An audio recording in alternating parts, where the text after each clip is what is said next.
ഇത്ര നാളും സ്വയം പൊങ്ങി സൂര്യ എന്നാണ് ഞാൻ ഈ മനുഷ്യനെ അഭിസംബോധന ചെയ്യാറുണ്ടായിരുന്നത്. ഇപ്പോൾ ഞാനത് എൻ്റെ കൂടെ തന്നെ സ്വയം പൊങ്ങി സൽമാൻ ഖാൻ എന്നും കൂടി ആഡ് ചെയ്യുന്നുണ്ട്. കാരണം ഫുൾ സ്ലീവ് ഇട്ട് കഴിഞ്ഞാൽ സൽമാൻ ഖാനെ പോലെ ഇരിക്കണം എന്നാണ് ഈ മനുഷ്യൻ പറയുന്നത്. അത് അങ്ങനെ ഒരു സ്വയം പൊങ്ങി. അങ്ങനെ മിററിന് മുന്നിലുള്ള അഭ്യാസ പ്രകടനങ്ങളൊക്കെ കഴിഞ്ഞതിന് ശേഷം ഞങ്ങൾ നേരെ സിലിക്കോണിലേക്ക് വിട്ടു കേട്ടോ. അവിടെ ലുലുവിൽ ഞങ്ങൾക്കൊരു ഷൂട്ട് ഉണ്ടായിരുന്നേ.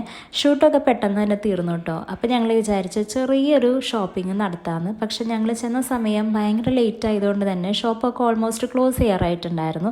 എന്നാലും കയറിയതല്ലേ ഒരെണ്ണം ട്രയൽ ചെയ്ത് നോക്കാമല്ലോ എന്ന് വിചാരിച്ച് ചെയ്തതാണ്. ആഹാ, പാടത്തെ കോലം മാറ്റിയിട്ട് ഈ കോലം വെക്കാമെന്ന് തോന്നുന്നുണ്ട്. അതേപോലെ ഒരു കോലമായിട്ടുണ്ടല്ലേ. പക്ഷെ ഇതെനിക്ക് ഭയങ്കരമായിട്ട് ഇഷ്ടപ്പെട്ടിട്ടുണ്ടായിരുന്നു. ചാച്ചന് ഇഷ്ടപ്പെട്ടിട്ട് എന്നോട് ട്രയൽ ചെയ്ത് നോക്കാൻ പറഞ്ഞ് തന്നതാണ് കേട്ടോ. സൈസ് കറക്റ്റ് ആയിരുന്നെങ്കിൽ എന്തായാലും വാങ്ങിയാനായിരുന്നു. പക്ഷേ യോഗമില്ല. അങ്ങനെ ഞാൻ പോയ ഗ്യാപ്പിൽ ഇതേ ഫുൾ സ്ലീവ് ഇട്ട സൽമാൻ ഖാൻ സ്ലീവൊക്കെ മടക്കി വെച്ച് സൂര്യയുടെ ലുക്കിലേക്ക് ഇങ്ങനെ വരുന്നുണ്ട് കേട്ടോ. ഈ സൈഡിൽ നോക്കി കഴിഞ്ഞാൽ സൂര്യ, അപ്പുറ സൈഡിൽ നോക്കി കഴിഞ്ഞാൽ ഉണ്ണിമുകുന്ദൻ. എന്തൊക്കെ കാണണമല്ലേ.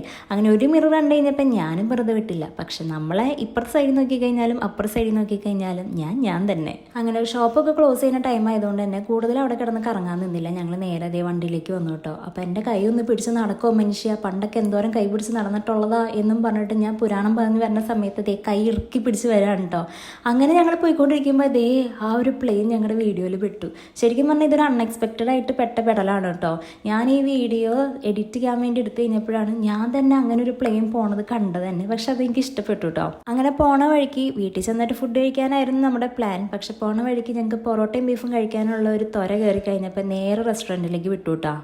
പിള്ളേർ രണ്ടുപേരും അമ്മയുടെ അടുത്താക്കിയിട്ടാണ് കേട്ടോ ഞങ്ങൾ പോയത്. കാരണം ഷൂട്ടായതുകൊണ്ട് തന്നെ ഇതെപ്പോൾ തീരുന്നൊന്നും പറയാൻ പറ്റില്ല. അവർ രണ്ടുപേരും കട്ട പോസ്റ്റാവും, പിന്നെ എടുത്തുകൊണ്ട് നടക്കണം, നമുക്ക് ഷൂട്ടൊന്നും നടക്കില്ല. അതുകൊണ്ട് തന്നെ പിള്ളേരെ കൂട്ടിയിട്ടുണ്ടായിരുന്നില്ല കേട്ടോ.